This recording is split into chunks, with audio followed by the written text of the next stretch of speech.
Assalamu alaikum obunachilar. Görüp turganlaringiz yine şifremizi başladık. Yine. Mualxananın üstüne şifre yürütmemiz.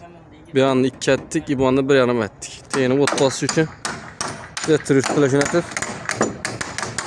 Bu da kalası. Stafilasını başladık. Mustafa selam aleyküm. Ya selam aleyküm. Neçiksi zaman sayılmışsınız Karman? Ha borunun. Neçe sen bot tuttuğunu havalara aytasın ha? Aklıma geliştirip tutmaz. Geliştirip. Kattarak aviyon olsa 2000 kvadratlık olsa 15-16 so'm. Bravo.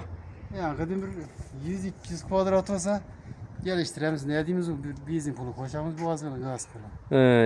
Nere işlemiz? Bize şimdi bir yanımız Hazar'sı az Hazar'sı işletimiz. Bir yanımız Kütünek. Bu oldu. Hazarıstan karoçi. Beton, şiper, pol patalık iş bu tuttu. Bir de xuda qalasa abiyom ketdi gene. Allah xuda qalasa. 200 kvadrat staş kesən var. Şöyle staşka buluş gerek ekan. Onu burçatga. Çıkarırız. Hiç nesi yok. Ana.